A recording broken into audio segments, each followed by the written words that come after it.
এই ফাতেমা রাদিয়াল্লাহু তাআলা আনহাকে কবরের ভিতরে যখন রাখা হলো, ফাতেমা রাদিয়াল্লাহু তাআলা আনহাকে কবরের ভিতরে রেখে একজন সাহাবী ডাক দিয়ে বলে, কবরকে লক্ষ্য করে, কবর জানো তোমার ভিতরে কাকে রাখছি? কবরের দিকে লক্ষ্য করে বলতেছে, কবর জানা তোমার ভিতরে কাকে রাখছি? হাসান হুসাইনের মা।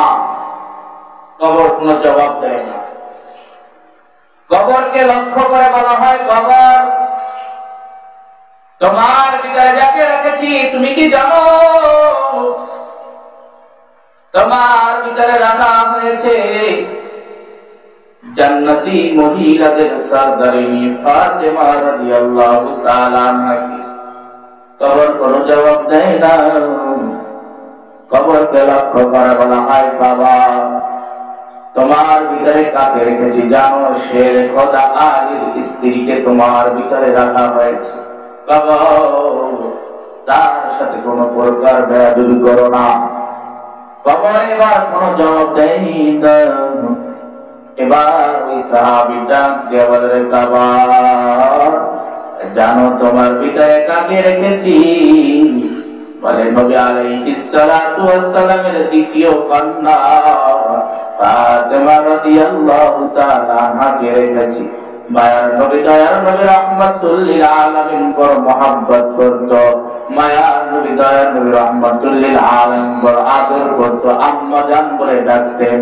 সেই নবীর কলিজার টুকরা ফাতেমাকে তোমার ভিতরে রেখেছি। এবার কবরের আওয়াজ, কবর থেকে আওয়াজ আসে, ও সাহাবী শোনো, আমি কবর হাসান হুসাইনের মাকে চিনি না। আমি জান্নাতের যুবকদের সরদারের মাকে আমি চিনি না। আমি কবর জান্নাতি মহিলাদের সরদারিনীকে চিনি না। আমি কবর আলীর স্ত্রীকে চিনি না। আমি কবর আমি মুহাম্মদুর রাসূলুল্লাহ সাল্লাল্লাহু আলাইহি ওয়াসাল্লামের মেয়েকে চিনি না। আমি কবর চিনি, আমাকে আমার আল্লাহ ওয়াদা দিয়া দিয়েছেন, ফামাইয়ামাল মিসকালা যাররাতিন খায়রান ইয়ারা। যারা ভালো আমল করে আমি কবরের ভিতরে আসবে, আমি কবর তার জন্য আরামদায়ক হয়ে যাব। আমি কবর তার জন্য শান্তির বিছানা হয়ে যাব। আমি কবর তার জন্য জান্নাতের বিছানা হয়ে যাব, ফুলের বাগান হব। আর যদি আমার ভিতরে ওয়ামাইয়ামাল মিসকালা যাররাতিন শাররান ইয়ারা, আর আমি কবরের ভিতরে যদি কোনো খারাপ ব্যক্তি আসে, আমি কবর তার জন্য হব জাহান্নামের টুকরা।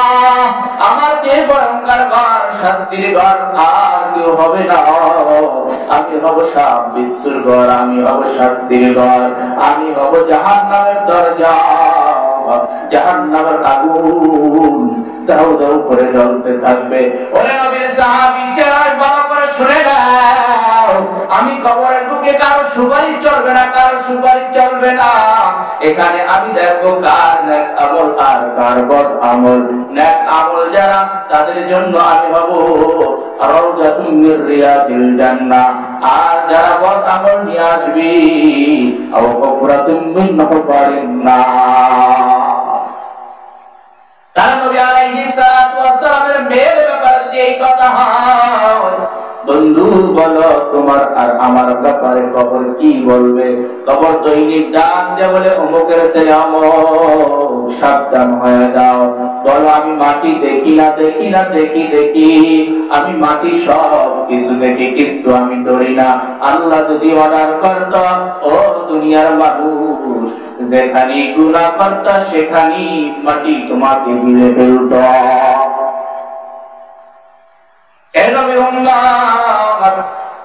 এখন তো টাকা পয়সা হইলে মানুষের ভিতরে অহংকার বেড়ে যায়। মানুষ তখন আখিরাত থেকে, কবর থেকে, দিন থেকে বিমুখ হয়ে যায়, অন্ধ হয়ে যায়। টাকা পয়সা কম আছে, টাকা পয়সা থাকলে মানুষ মসজিদ থেকে বিমুখ হয়ে যায়, তখন ভোগ বিলাসীর দুনিয়ায় পড়ে যায়। আরে বন্ধু, ভোগ বিলাসীর দুনিয়া, এটা দুনিয়া, এই দুনিয়াটা হলো একটা রঙ্গ জায়গা। এখানে কিন্তু আদ-দুনিয়া মাজরাতুল আখিরাহ, এই দুনিয়ায় বসে কেউ কিয়ামতের ময়দানে শাস্তির উপযুক্ত হবে, আর কেউ কিয়ামতের ময়দানে জান্নাতের উপযুক্ত হবে। পরীক্ষার জায়গাটা হলো বেশি দিনের আগের ঘটনা নয়, ঢাকা একটা ঘটনা শোনা যায়। আল্লাহর বান্দা বড় বিচার, নাম করা বিচার, বর্তমানে রিটায়ার্ড অবস্থায় আছেন। আল্লাহর বান্দার টাকা পয়সার অভাব নাই। যখন টাকা পয়সা ছিল, ক্ষমতা ছিল, সবাই তাকে স্যার স্যার বলে ডাকতেন। তার মতো মস্ত বড় অফিসার আর কেউ নাই। তার উপরে মস্ত বড় অফিসার ছিল শেখ হাসিনা। এত বড় একজন অফিসার, তার জীবনটা কেমন করে পরিবর্তন হইল জানতে হয়। এই দুনিয়া দুনিয়া দুনিয়া বলে তুমি চাই দুনিয়ার পিছনে দৌড়াও, এই দুনিয়া একদিন তোমাকে ধ্বংস করে দিবে। এই দুনিয়ার ভিতরে অনেক বাহাদুর ছিল, বীর বাহাদুর ছিল, কেউ থাকতে পারে নাই। এই দেশের ভিতরে প্রধানমন্ত্রীর পরে যার স্কেল ছিল, এত বড় একজন অফিসারের পরিবর্তন কেমন করে হলো? বলে আমি বড় মস্ত বড় একজন অফিসার। এই আল্লাহর বান্দার বাসা হলো ঢাকার ভিতরে। আল্লাহর বান্দা বড় অফিসার, ঢাকার ভিতরে তার বাসা। ঘরের ভিতরে সদস্য হলো 4 জন, এক ছেলে এক মেয়ে আর স্ত্রী আর নিজে। 4 জনের জন্য 4টা দামি গাড়ি, খুব দামি গাড়ি। আল্লাহর বান্দার বিলাসিতার কম ছিল না, কিন্তু আল্লাহর বান্দার ঘরের ভিতরে কোনো শান্তি ছিল না। সবাই তাকে স্যার স্যার বলতো, সবাই তাকে সম্মান করতো বাহ্যিক দৃষ্টিতে। মানুষ যদি ঘরের ভিতরে শান্তি না পায়, ওই শান্তি বাহির থেকে যতই শান্তির বন্যা আসে, ওই শান্তিতে, কারণ মানুষ বাহিরে থাকে কম, ঘরের ভিতরে থাকে কি বেশি। আল্লাহর বান্দা ঘরের ভিতরে কোনো শান্তি ছিল না, কাজের লোকের মতো থাকতো, অথচ মস্ত বড় বিচার। আল্লাহর বান্দা সকাল বেলা যখন অফিসের টাইমে রওনা হইলেন, আল্লাহর বান্দার গাড়ি অফ হয়ে গেছেন। অফ করছেন কি? আল্লাহ অফ করে দিয়েছেন। গাড়িতে চেষ্টা করতেছে, কি করে না, স্টার্ট হয় না। আর বড় লোকের একটা অভ্যাস হলো, নিজের গাড়ি ছাড়া অন্য গাড়িতে যাবে না। মানে নিজের গাড়িতে যাবে, অন্য না। ছেলের গাড়িতে কখনো মেয়ে উঠবে না, মেয়ের গাড়িতে ছেলে উঠবে না, বউর গাড়িতে স্বামী উঠবে না, স্বামীর গাড়িতে বউ উঠবে না। যার যার পার্সোনাল গাড়ি। আল্লাহ বান্দার ঘরে 4 জন সদস্য, চাইলে তারা 4টা কি আলাদা গাড়ি। চিন্তা করতেছে, আমি যদি ছেলের গাড়িটা ব্যবহার করি কেমন জানি আনিজি আনিজি। এই আনিজি বড় লোকদেরকে অনেক ধ্বংস করে দেয়, আবার আনিজিটাই অনেক সময় হেদায়েতের কারণ হয়ে যায়। এই বড় লোক আল্লাহর বান্দা মস্ত বড় অভিযান। আল্লাহর বান্দা এবার গাড়িটা যখন স্টার্ট লাইন, ড্রাইভারকে বলে গ্যারেজে নিয়ে যাও, আমি রিস্কার ভিতরে চলে তারপরে আমি অফিসে যাই। অফিসার কেমন অফিসার? যার উপরে পদা অফিসার হলো প্রধানমন্ত্রী শেখ হাসিনা, আর তার নিজের স্কেল বড় একজন কি অফিসার। তার অফিসে এত বড় অফিসার আর কেউ নাই। আল্লাহর বান্দা চিন্তা করলো, দেখ একটা রিস্কায় চলে যায়। রিস্কায় তো চলি না, বড় লোক মানুষকে সিগারেটে চলার মানে সবসময় চলে, নিজের কাছে আনি দিলে রিস্কায় যাবো। কিন্তু আল্লাহর বান্দা যখন গেট থেকে বের হইলেন, দেখতেছে একটা রিস্কাওয়ালা, এই যেমন তেমন রিস্কাওয়ালা না, ওই রিস্কাওয়ালার মাথার ভিতরে টুপি, মাথার ভিতরে সবুজ পাগড়ি লাগানো, লম্বা জামা গায়ে, আবার হ্যান্ডেলের সাথে একটা তসবিহ দেখা যায়। আল্লাহর বান্দা সামনে আসলেন, ইশারা দিলেন, ভাই দাঁড়াও। আল্লাহর বান্দাকে সামনে দাঁড় করা হয়। বলে কোথায় যাইবেন স্যার? বলেন। বলে আমি অমুক অফিসের ভিতরে যাবো। বলে চলেন। বলে কত টাকা ভাড়া? বলে ভাড়া দেওয়ার দরকার নাই, আপনার মন অনুযায়ী যা চাই তাই আপনি ভাড়া দিবেন, আপনার যা মনে চাই তাই ভাড়া দিবেন, আমি কি করবো না বলবো না। আল্লাহর বান্দা গাড়িটির ভিতরে উঠতেছেন, গাড়িতে উঠে লক্ষ্য করলেন আল্লাহর বান্দা জিকির করতেছে, লা ইলাহা ইল্লাল্লাহ, লা ইলাহা ইল্লাল্লাহ। রিস্কার পেট্রোল দেয়, প্রত্যেক পেট্রোলে বলে লা ইলাহা ইল্লাল্লাহ, লা ইলাহা ইল্লাল্লাহ, জিকিরুল্লাহ মে क्या मजा है, यारों से पूछियो शाह गुल में क्या मजा है बुलबुली से पूछियो अल्लाह अल्लाह क्या मुबारक नाम है अल्लाह अल्लाह आशिकू का काम है अल्लाह अल्लाह तू मेरा माबूद है अल्लाह अल्लाह तू मेरा माशूक है अल्लाह अल्लाह तू मेरा सत्तार है अल्लाह अल्लाह तू मेरा गफ्फार है अल्लाह अल्लाह इसे शीरे लिस्तो नाम शीर शरकर मी गुनत जहनम तमाम আল্লাহ বান্দা ইশারা একটা পেট্রোল দেয় আর বলে লা ইলাহা ইল্লাল্লাহ জিকির করতেছে সামনের দিকে পেট্রোল দিয়ে আগাইতেছেন অফিসের সামনে যাওয়ার পর যখন গাড়িওয়ালা থেকে গাড়ি থেকে যখন ওই অফিসার নামে নাইমাত বলতেছে ভাই তোমার দৈনিক কয় টাকা ইনকাম হয় ওই লোকটা বলে আলহামদুলিল্লাহ আমার ভালো টাকা ইনকাম হয় কয় টাকা বলে দৈনিক 6 থেকে 700 টাকা এটা বড় লোকের কাছে 6 থেকে 700 টাকা এটা হাসির কথা না আমার বসে কি আলহামদুলিল্লাহ আমার দৈনিক 6 থেকে 700 টাকা ইনকাম হয় আলহামদুলিল্লাহ আলহামদুলিল্লাহর প্রকার আছে মরিচ ভর্তা দিয়ে ভাত খাই আলহামদুলিল্লাহ গাওয়া আর গোশত মাংস পোলাও দিয়ে ভাত খাই আলহামদুলিল্লাহ একটা বিজনেস না শুধু ডাল দিয়ে আর মরিচ ভর্তা দিয়ে ভাত খাই আলহামদুলিল্লাহ আল্লাহ ভালো করে আর একজনে কি রুটি রুটি পিঠা গরুর গোশ হাঁসের গোশ খাইয়ে থেকে পোলাও পোলাও খাই আলহামদুলিল্লাহ আল্লাহ ভালো খাওয়াইছে দুইটার ভিতর কি অনেক পার্থক্য না ওই লোকটা কি বলতেছে আমার দৈনিক ইনকাম 6 থেকে 700 টাকা তার থেকে 100 টাকা দিতে হয় রিস্কা ভাড়া আর 600 টাকা আমার থাকে যদি 600 টাকা হয় 100 টাকা রিস্কা ভাড়া দিতে হয় 500 টাকা আমার ঘরে নিয়ে যায় বলে আলহামদুলিল্লাহ কইলা ভালো কথা তাহলে তোমার ভিতরে কত আনন্দ কি আলহামদুলিল্লাহ খুব আনন্দ বড় লোকের মেজাজ গেছে গরম হইয়া 4টা গাড়ির মালিক এত বড় ঢাকার ভিতরে মালিক বউ কথা শুনে না স্ত্রী কথা শুনে না স্বামী মানে পোলায় কথা শুনে না ভাইয়ের কথা শুনে না আমার ঘরটাই হলো একটা জাহান্নামের কুয়া এদিক আলহামদুলিল্লাহ কয় একটু হাসি দে তারপর ডাকতে ভাই তোমার নাম কি বলা বলে আমার নাম আব্দুর রহমান আমি একজন গরিব কৃষক বলে তোমার এই যে পরিবর্তনটা আলহামদুলিল্লাহ কিসের কারণে কারণ শুনবেননি আপনার সময় আছে নাকি আমার সময় আছে তোমার এই আলহামদুলিল্লাহর পিছনে একটা শান্তি লুকে আছে আমি বড়লোক সেই শান্তিটা খুঁজতে চাই সেই শান্তি পাইতে চাই আমি সেই শান্তি পাইতে চাই কেন তোমার পিছনে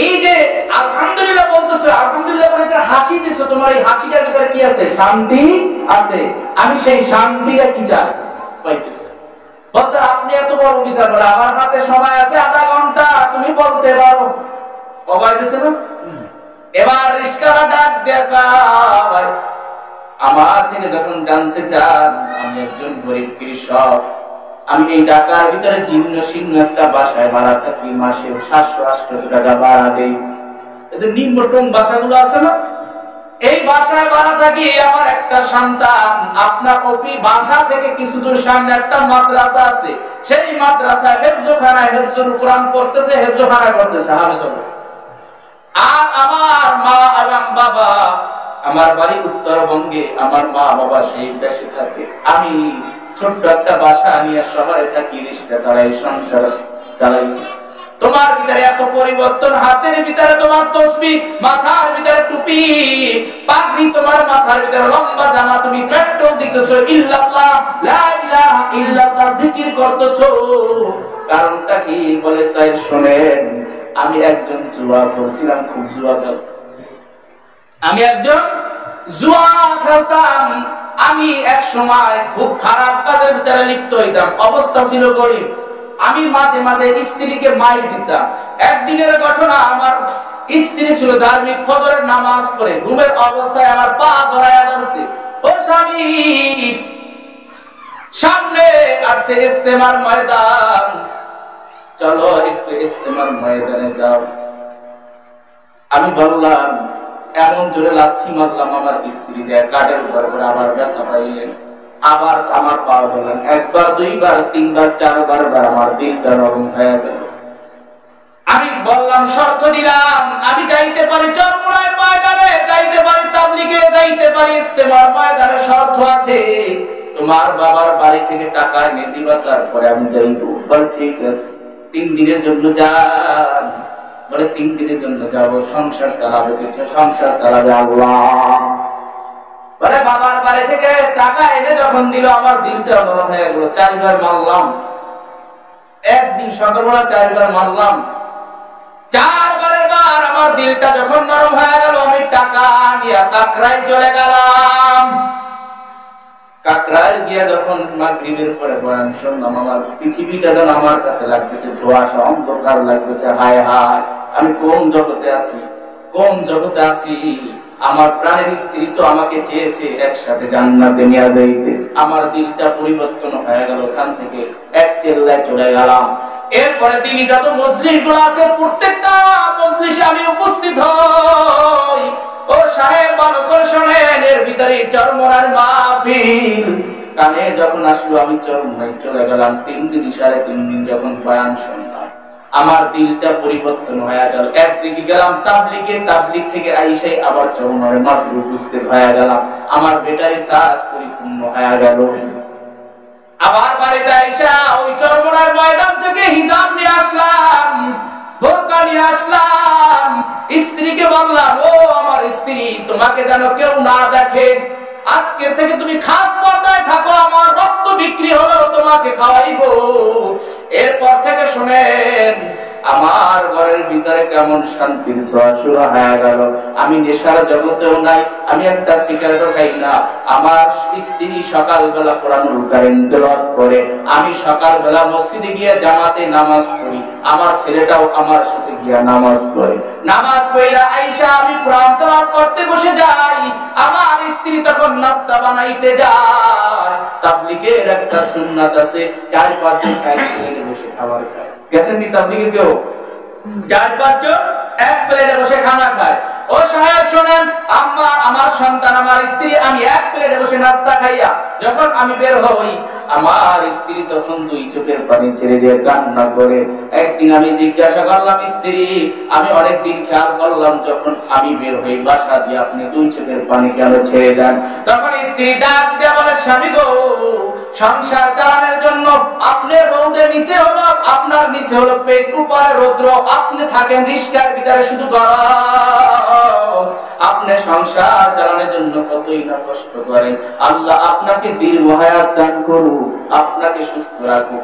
আমি দুপুর বেলা খাবার খাইতে পারি না, রোডে গাড়ির ভিতরে খাবার খেয়ে নেই, রাত্রে বেলা আবার গিয়া যখন বাসায় একসাথে খাবার খাই। সাহেব ভালো করে শুনে, আমার ঘরের ভিতরে কারেন্ট নাই, আমার স্ত্রী সারা রাত পাহাড় বাতাস দিয়া আমাকে ঠান্ডা করে, আমার স্ত্রী আমাকে খুব মহব্বত করে, আমরা খুব হ্যাপি ফ্যামিলি। এবার সাহেবের প্রত্যেকটা কথা দিলের ভিতরে কি মাস আঘাত মারছে। কিরে, আমার 4টা গাড়ি আছে, স্ত্রীর কাছে বাস চাইলে লইয়া খাও, মাইয়া কা সময় হল না, খালি জ্বালা, তুমি না থাকলেই বুইরা আমরা শান্তিতে থাকি। পোলা একটা দরজা খুলতে পারলো না, মানে এখন তার ভিতরে কল্পনার সাগর সরে গেছে। সময়টা ছিল বৃহস্পতিবার, সময়টা ছিল কি বৃহস্পতিবার। আল্লাহর বান্দা বলতেছে, এ আব্দুর রহমান, তুমি যেই জায়গায় গিয়া শান্তি খুঁজে পেয়েছো, সেই জায়গায় আমাকে একটু নিয়ে যাও, সেই জায়গায় আমাকে একটু নিয়ে যাও। আল্লাহর বান্দা বিকাল বেলা তাকে নিয়ে আবার কাকরাইলে উপস্থিত হইলেন।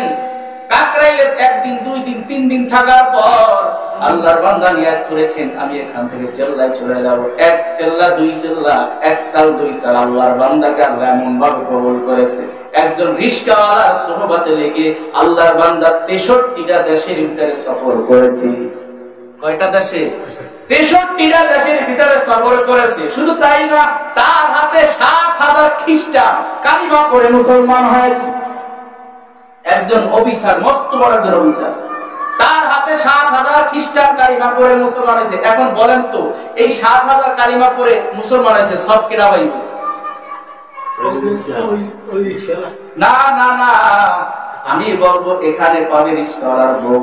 কারণ রিস্কাওয়ালাকে পরিবর্তন করার জন্য 4 বার পাওয়া ধরছে, 4 বার মাইর খাইয়া রিস্কাওয়ালাকে কি দিয়েছে? দিনের দাওয়াত দিয়েছে কিনা? বল। রিস্কাওয়ালা দাওয়াত দিয়েছে কাকে? অফিসারকে। অফিসার দাওয়াত দিয়েছে, 7,000 মানুষ কালিমা পড়ে মুসলমান হয়েছে। এখানে সবাই সমান করে সওয়াবের ভাগীদার হবে। তাহলে কে কখন পরিবর্তন হবে এটা বলা যায় না। আল্লাহ যখন যাকে মাইয়াহদিল্লাহু ফালা মুদিল্লা লাহু ওয়া মাইয়ুদ্লিল ফালা হাদিয়া লাহু, আল্লাহ যাকে কি করবেন? হেদায়েত দিবেন। কাউকে কেউ কি করতে পারবে না, বাধা দিয়েও ফিরে রাখতে পারবে না। আল্লাহ কাউকে যদি গোমরাহ করে হাজারো টেলে তাকে হেদায়েত দেওয়া যাবে না। এই জন্য কেউ যদি বড়লোক হয়, এই বড়লোকটা তার জন্য পরীক্ষা। গরিব হইল পরীক্ষা, ধনী হইল পরীক্ষা, নেতা হইল পরীক্ষা, অফিসার হইল পরীক্ষা। পরীক্ষা না? আল্লাহ বানাইছেন এই দুনিয়াটা কি পরীক্ষার জন্য। এই দুনিয়াটা কি? গরিব পরীক্ষা, বড়লোক পরীক্ষা, সুন্দর পরীক্ষা। এটা হলো বুড়া হয়ে গেছে এটাও পরীক্ষা, যুবক আছি পরীক্ষা, সুন্দর আছি পরীক্ষা, কালো আছি পরীক্ষা। সবগুলো আল্লাহ পরীক্ষা করে করে করে করে আল্লাহ বলেন আমি আমার বান্দার জন্য জান্নাত দিব। ওয়ালানাবলুওয়ান্নাকুম বিশাইইম মিনাল খাউফি ওয়াল জু। আমি আল্লাহ পরীক্ষা করি, তারপরে উত্তীর্ণ করে কাউকে দিব জান্নাত, কাউকে দিব কি? জাহান্নাম। তাহলে এই বড়লোক হওয়া এটা পরীক্ষা কার? আল্লাহ। গরিব হইল পরীক্ষা কার? রিস্কাওয়ালা। আমি রিস্কাওয়ালা, মন ছোট করা যাবে না। এই রিস্কাওয়ালাও পরীক্ষা। আলেম হয়েছি পরীক্ষা, বক্তা হয়েছি পরীক্ষা, ধনী হয়েছি পরীক্ষা, কৃষক হয়েছি পরীক্ষা, ড্রাইভার হয়েছি পরীক্ষা, এই দুনিয়ার ভিতরে বড় ব্যবসায়ী হয়েছি পরীক্ষা। আল্লাহ আমাকে সুন্দর বানাইছেন, সুন্দর দিয়া পরীক্ষা। কালো বানাইছেন, কালো দিয়া পরীক্ষা। আল্লাহ বলেন আমি পরীক্ষা করতেছি, কারণ কে জানো? ওয়ামিন শাররি হাসিদিন ইযা হাসাদ। এবং দাদনী হওয়ার পরে তোর ভিতরে জানো অহংকার না ঢোকে। কালো হওয়ার পরে আফসোস করিস না, আল্লাহ আমাকে কালো বানাইছে, এই আফসোস করিস না। ধনী হওয়ার পরে এমন অহংকার করিস না, গরিবকে তুচ্ছ তাচ্ছিল্য করিস না। আবার গরিব হয়ে গেছো এমন ভাবে বলিস না আল্লাহ আল্লাহ আমাকে গরিব বানাইছে, এমনটা বলিল না। হার সময় বলো আলহামদুলিল্লাহ, আল্লাহ তো আমাকে মানুষ বানাইছি। আল্লাহ আমাকে কি বানাইছে? মানুষ বানাইছে। আল্লাহ আশরাফুল মাখলুকাত বানাইছে। আল্লাহ তো আমার উপর দয়া করেছে, আমাকে গরু বানায় নাই, ছাগল বানায় নাই, আমাকে হাঁস মুরগি কিছুই বানায় নাই। আল্লাহ আমাকে মানুষ বানাইছে। আল্লাহ বড় আমার উপরে রহমত করেছি। কিন্তু এখন ধনী হইলে আমি ধনী, গরিব হইলে কালো হইলে আল্লাহ আমার কালো বানাইছে। সুন্দর হইলে অহংকার ভাড়া মাটিতে ভাড়া দেয় না, রাজকন্যা আছে না? সবগুলা কি পরীক্ষা। ওয়ালানাবলুওয়ান্নাকুম বিশাইইম মিনাল খাউফি ওয়াল জু।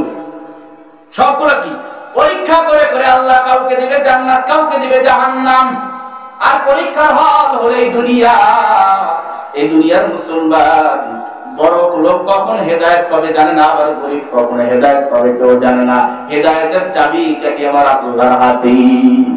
আল্লাহর নবী সাল্লাল্লাহু আলাইহি ওয়াসাল্লাম বলেন শোনাও, আমি নবী সবচাইতে বেশি মহব্বত করতাম আমার চাচা আবু তালেবকে। মৃত্যু সজ্জায় আমি বললাম চাচা কালিমা পড়ে মুসলমান হন। আপনার মুহাম্মদ বলা লাগবে না, শুধু বলেন লা ইলাহা ইল্লাল্লাহ।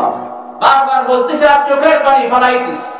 আমার আল্লাহ সাথে সাথে ডাক দিয়ে বলে মুহাম্মদ আপনি কি হেদায়েতের মালিক? আপনি না, হেদায়েতের চাবিকারি আমি আল্লাহর হাতে। আমি যাকে চাবো হেদায়েত দিব, আর যাকে চাবো না তাকে হেদায়েত দিব না। আপনি যত চেষ্টা করেন, হাজার চেষ্টা করার পর আপনি কাউকে হেদায়েত দিতে পারবেন না। আপনাকে আমি দুনিয়ায় পাঠাইছি শুধু দাওয়াত পৌঁছাইবেন। আপনি দাওয়াত দিবেন, কে হেদায়েত গ্রহণ করলো আর কে হেদায়েত গ্রহণ করলো না সেটা দেখার বিষয় আপনার না, সেটা হলো আমি আল্লাহর হাতে। আপনি করবেন চেষ্টা, আর হেদায়েত দিব আমি, হেদায়েতের নূর ঢুকাইয়া দিব আমি।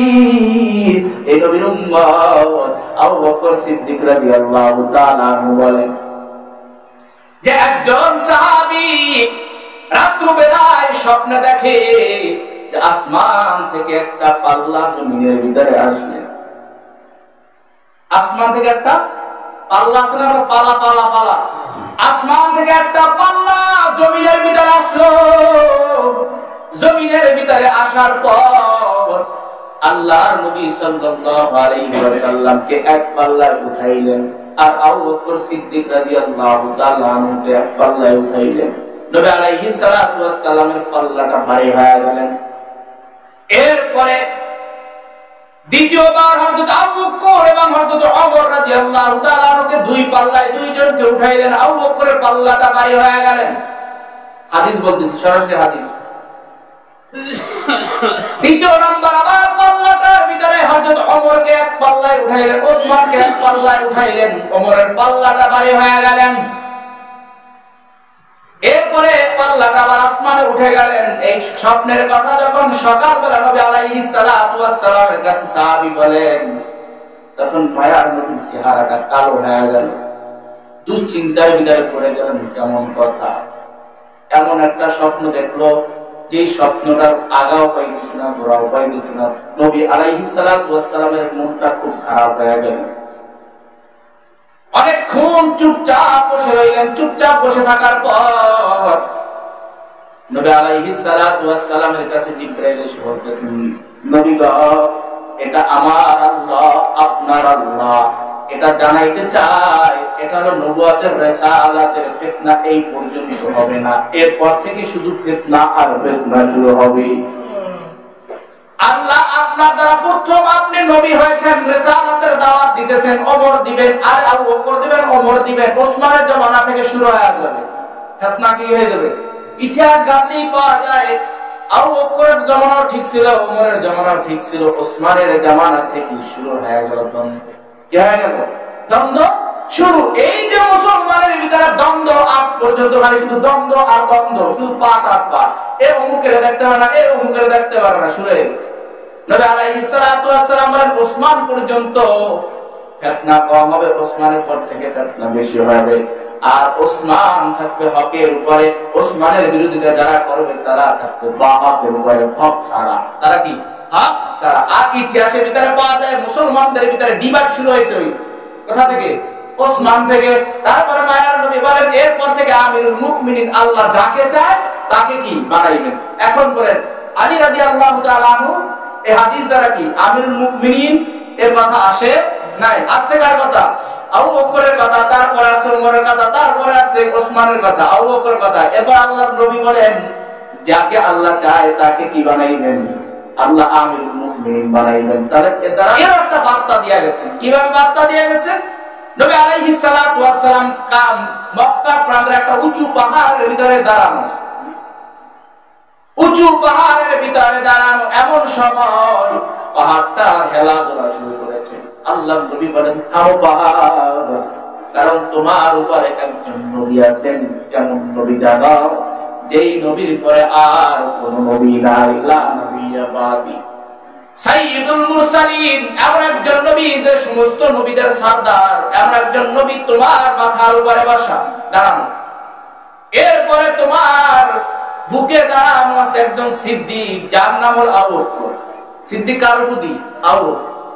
এরপরে তোমার দুই পাশে দুইজন দাঁড়ানো, দুইজন শহীদ। আল্লাহ নবী ইশারা করলেন, ওমর তুমিও শহীদ হবা। ওসমান রাদিয়াল্লাহু তাআলা আনহু বলছেন, ওসমান তুমিও শহীদ হবা। কারণ একজন নবী বললেন, আর একজন বললেন সিদ্দিক, দুইজন বললেন শহীদ। দুইজন কি বললেন? শহীদ। এর দ্বারা বুঝাইলো ওমর কি হবেন? শহীদ হবেন। ওসমান কি হবেন? শহীদ হবেন। ওমরকে শহীদ করা হয়েছিল ফজরের নামাজের সময়, নামাজরত অবস্থায় পিছন থেকে ছুরি বা খঞ্জর মেরেছে। আর ওসমান রাদিয়াল্লাহু তাআলা আনহুকে শহীদ করা হয়েছিল কুরআনুল কারীম তেলাওয়াত করা অবস্থায়, শহীদ করেছেন। তারা দুইজন শহীদ।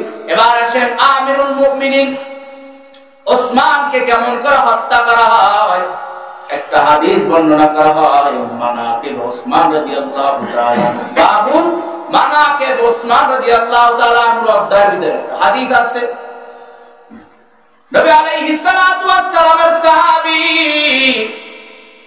আব্দুল্লাহ ইবনে ওমর রাদিয়াল্লাহু তাআলা আনহু কাবার প্রান্তরে বসা। কথাগুলো শুনবে, যে দ্বন্দ্বটা কোথায় থেকে শুরু হইল?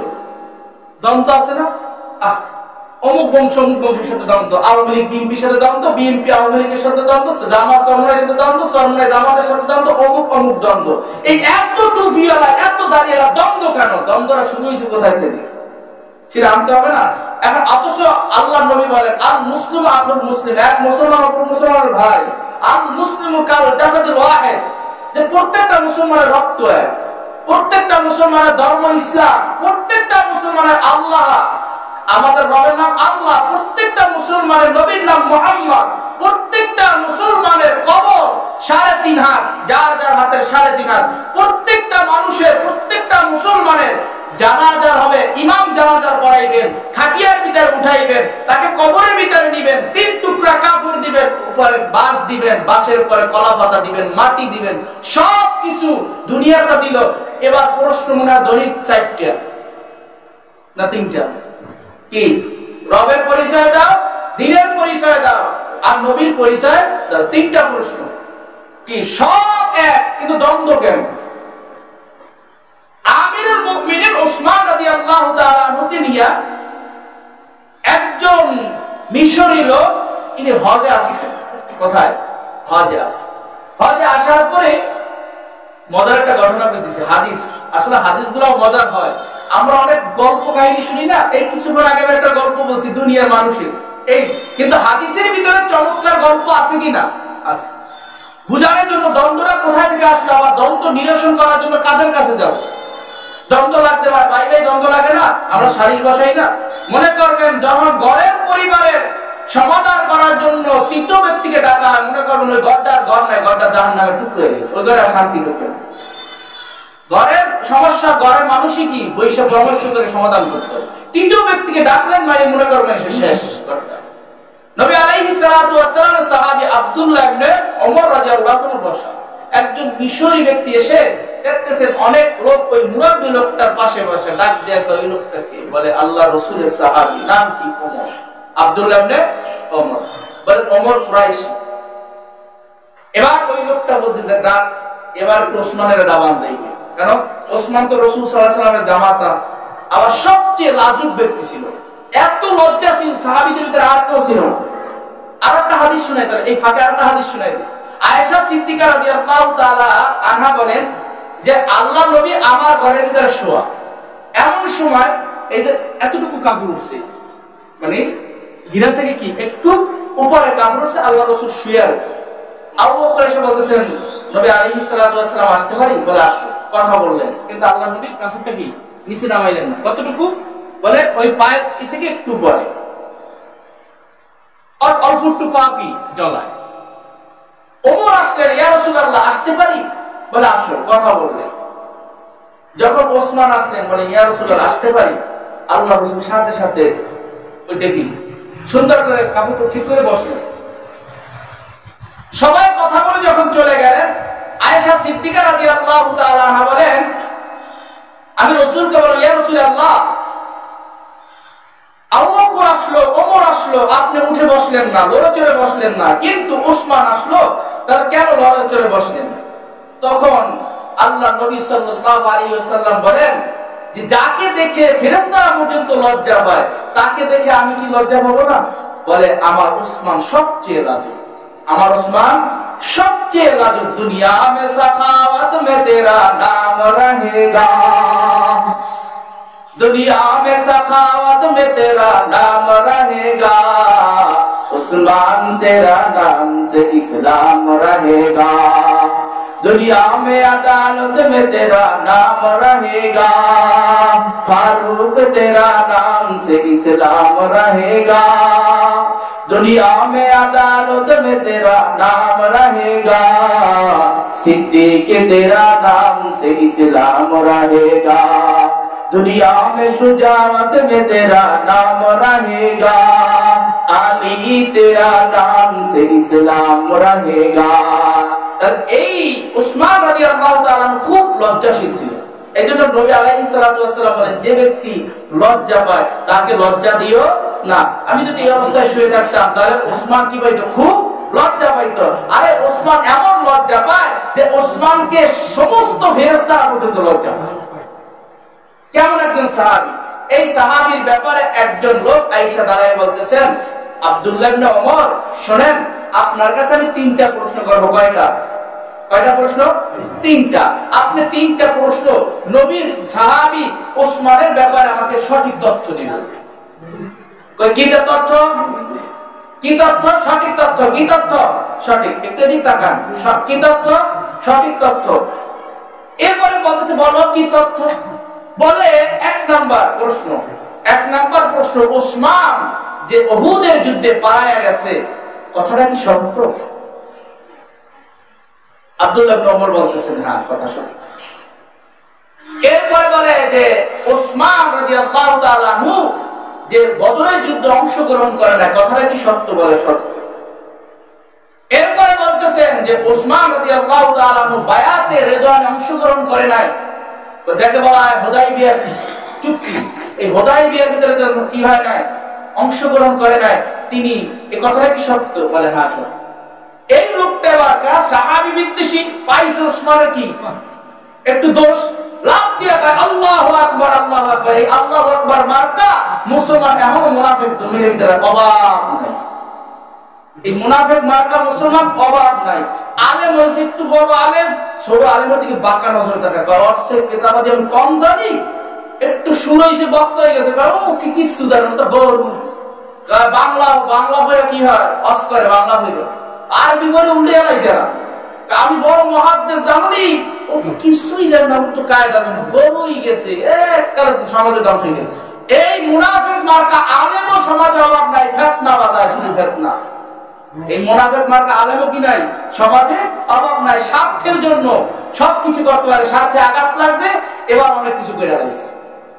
কয় আমি হচ্ছে অনেক বড় আলেম, অনেক টাকা ইনকাম করি, আমি হচ্ছে কি কম? হ্যাঁ, আমার ভিতরে কেতাবাদি কম আছে, আমি আরবি কিতাব পড়ি, মুহাদ্দিস, মুফাসসির, মুফতি, অমুক মাদ্রাসা শাইখুল ইসলাম, অমুক মাদ্রাসা শাইখুল হাদিস।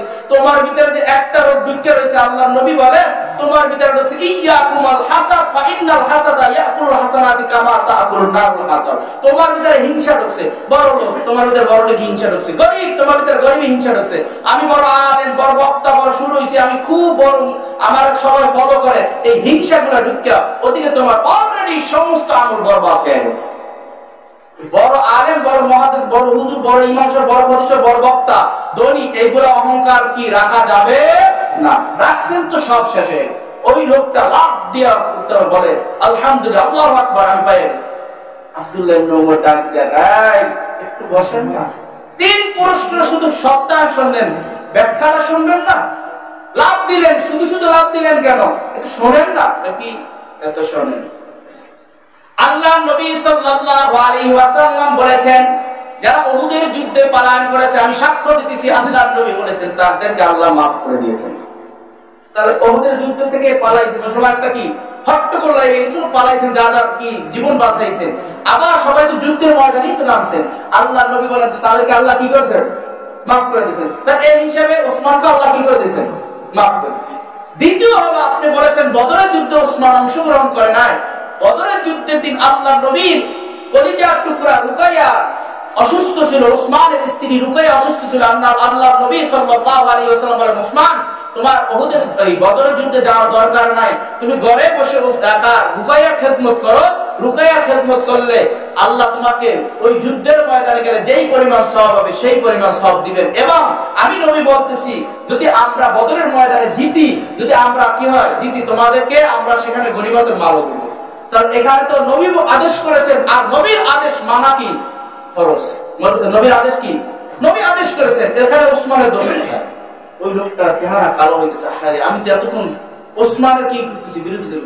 এবার বলতেছেন তোমার তৃতীয় প্রশ্ন হলো যে ওসমান কেন যে বায়াতে রিদওয়ান অংশগ্রহণ করে নাই? তখন বলে শোনো, এখানেও নবীর আদেশ আছে। মক্কার মানুষ সবচেয়ে বেশি পছন্দ করতেন ওসমানকে, ওসমানের অপেক্ষায় দ্বিতীয় কাউকে মক্কার মানুষ কি করতেন না, পছন্দ করতেন না। ওইখানে নবী আলাইহিস সালাতু ওয়াস সালাম যদি অন্য একজনকে পাইতেন তাকে পাঠাইতেন। নবী আলাইহিস সালাতু ওয়াস সালাম বলেন যে আমি ওসমানকে পাইছি, ওসমানকে আমি আমার দূত হিসেবে মক্কায় প্রেরণ করেছি। আর নবী যখন বায়াতে রিদওয়ান করেন তখন ডান হাতকে বলেন এটা আমার ওসমানের হাত, এটা আমার ওসমানের হাত। বাম হাতের উপরে রেখে বলতেছেন আমি ওসমানের হাতকে আমি বায়াতে রিদওয়ানের উপরে রেখে বলতেছি ওসমান আমার অন্তর্ভুক্ত। যেখানে নবী বলেন ডান হাতকে বলে আমার ওসমানের, ডান হাতকে কি বলতেছেন? আমার ওসমানের হাত। আর তুমি বলতেছো ওসমান বায়াতে রিদওয়ানে অংশগ্রহণ করে না, এই জন্য তোমার ভিতরে একটু মজা মজা লাগে, ও সাহাবা বিদ্বেষী করতে মজা লাগে। তখন ওই লোকটা বলতেছেন আস্তাগফিরুল্লাহ, আমি এতদিন যে ধারণা করেছি সব ধারণা তো ভুল ছিল। বলে এবার তুমি নিয়ে যাও, ব্যাখ্যা নিয়ে তোমার দেশে চলে যাও যে ওসমান যেই কাজ করা করেছেন সব করা নবী নির্দেশই করেছেন। সুবহানাল্লাহ। নবী একটা না দুইটা মেয়ে বিয়ে দিয়েছে তার সাথে। কয়টা মেয়ে? রুকায়া এবং কুলসুম, দুই মেয়েকে বিবাহ দিয়েছে কার সাথে? রুকায়া মারা যাওয়ার পরে আল্লাহ নবী কুলসুমকে বিবাহ দিয়েছেন তার সাথে, দুই মেয়েকে বিবাহ দিয়েছেন। এবং নবী যেখানে সাক্ষী দেয় সবচেয়ে লজ্জাশীল ব্যক্তিকে ওসমান। আর তার বিরুদ্ধে কইতে খুব মজা লাগে। এই সমাজেও একদল আর দলের বিষয়ে কইতে খুব মজা লাগে, গীবত করতে খুব মজা লাগে, দিলের ভিতরে ভালো লাগে। অমুকের মাইয়ের একটু গীবত করি খুব ভালো লাগে, অমুকের ছেলের একটু গীবত করি খুব ভালো লাগে। এখন সমাজে ঘি আর ভাত হয়ে গেছে, ঘি ভাত। গীবতটা কি হয়ে গেছে? ঘি আর ভাত। গীবত করলে বন্ধু লাভ একটা আছে, একটা লাভের কথা তো, গীবতের একটা লাভ আছে না? কি লাভ? আপনি আমার কথার কথা উদাহরণ দিন। কারণ আমি এই কাকার কি করলাম? গীবত করলাম, অটোমেটিক আমার যত ন্যাক আছে সাথে সাথে তার আমল নামায় চলে যায়, আর তার যত বদামল আছে সব অটোমেটিক আমার কাছে এসে। কি লাভ আছে না? নবী আলাইহিস সালাতু ওয়াস সালাম হাদিসের ভিতরে বলে যদি গীবত করতে মনেই চায় তাহলে সর্বপ্রথম গীবত করো তোমার মা আর বাবা। কারণ তোমাকে জন্ম দিছে, তোমাকে লালন পালন করছে, বড় বানাইছে। তার গীবত করলে মাতা পিতার গীবত করো, গীবত কইরা মা তোমার নেকটা মাতা পিতাকে দাও, তোমার নেকটা কেন অন্য মানুষকে দাও। গীবত করতে খুব মজা লাগে না? দিনে তো খুব শান্তি লাগে। অমুক একটু গীবত করতে, অমুক একটু দোষ চর্চা করতে করেন, মন মতন করেন। কারণ আপনি তার গীবত করতেছেন অবাচরে, আপনার আমল নামা অবাচরে তার নামে চলে যাইতেছে, তার গুনাহটা আপনি নিয়ে নিতেছেন। তার লাভটা কার? আমি এই জন্য মাঝে মাঝে কই আমার যত পারেন গীবত করেন, আমি প্রায় জায়গায় আমার লাভ আছে কি? আপনি তাহাজ্জুদ করতেছেন, অটোমেটিক আমি পাইতেছি। আপনি কোরআন তেলাওয়াত করতেছেন, পাইতেছি। বন্ধু আসে বুকে লাগাবো, তোমাকে চা খাওয়াবো। আমি যেটা পারি না সেটা তো তুমি করে দিচ্ছ। তা গীবতের কি ক্ষতি আছে না? হ্যাঁ, এখন চার দোকানটা তো বড় আদালতে গেছে, অমুকের বদনাম না করলে চা মজা লাগে না, চাটা গরমটা হিট হয় না। যদি একটু গীবত করতে পারে তা চাটা কি হয়? হিট হয়। হিট করলেন না আপনার আমল নামা বরবাদ করলেন। এই জন্য নবী বলেন আল গীবাতু আশাদ্দু মিনাল জিনা। জিনা করো, জিনা একটা ওপেন একটা মেয়ের সাথে জিনা করো, এইতে যেই পরিমাণ গুনাহ হয় তার চেয়ে বেশি গুনাহ হয় গীবত করলে। কি একটু মজা লাগে না? তাহলে এই মজা লাগলে ভালো করে করেন, মজা গীবতটা ভালো করে কারণ করছেন, কম করেন কা সব তো দিয়ে দেন। কি দেবেন যখন সব দিয়ে দেন, আর নেবেন যখন তার সব গুনাহ নেন। এই জন্য বেশি বেশি করে গীবত করবেন, তাই না? আল্লাহ আমাদের গীবত থেকে, সমস্ত পাপাচার থেকে, পর নিন্দা থেকে, হিংসুকতা থেকে আল্লাহ আমাদের সবাইকে হেফাজত করুন। আল্লাহ আমাদের এই গ্রামটাকে যেন সোনালী একটা গ্রাম, ইসলামের একটা গ্রাম হিসেবে কবুল করেন। আমিন। ওয়া আখিরু দাওয়ানা আলহামদুলিল্লাহি রাব্বিল আলামিন।